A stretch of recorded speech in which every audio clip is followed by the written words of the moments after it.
All right, now let's go to the other member of the dynamic duo. Former border agent Jose Compean is joining us now. If you're seeing him on the television, he's holding a phone. He's not like, hey, Mom, I'm on TV.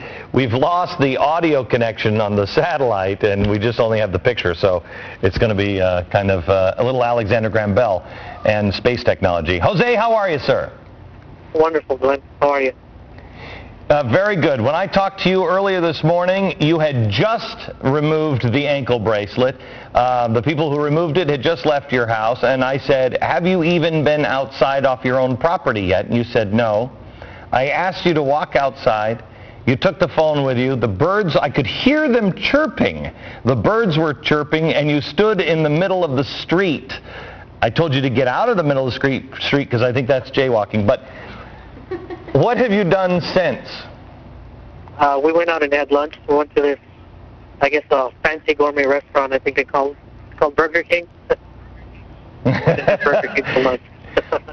When and I'm sure you didn't do this, and I would be very disappointed if you did, but the rebel in some would say, take your children and skip school for the day and go have a good time with them. Did you take your kids to school this morning, or did they stay with did you keep the family together today?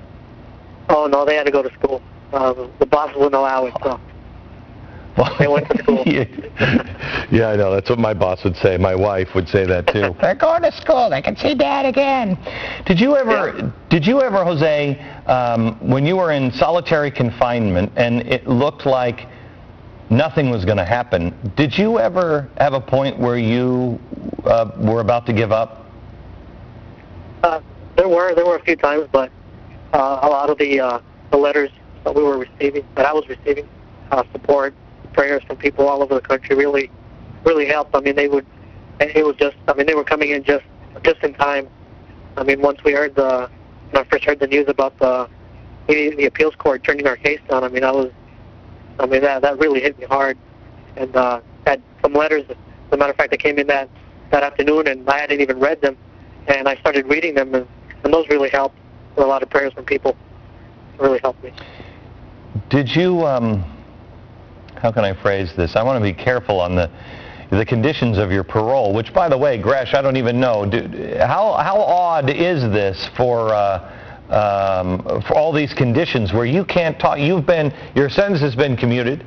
Then you couldn't talk to the press. Now you can talk to the press, but only a little bit to the press. Does your attorney say, Jose, when you can actually speak like a normal American again? I guess we'd have to wait and see what happens with the Supreme Court, because our case is still pending. So we're still waiting and see what's going to happen with that. And the Supreme Court, you're trying to overturn everything, so this is erased from your record. Right. Okay. We wish you luck, and we will talk to you again. Hopefully we can talk to you on the radio show next week as well. Welcome home, and job well done. One last thing, Glenn, if I could. Sure. I want to thank you. I'd like to thank you for all of the help and support you gave my family. I mean, it really means a lot.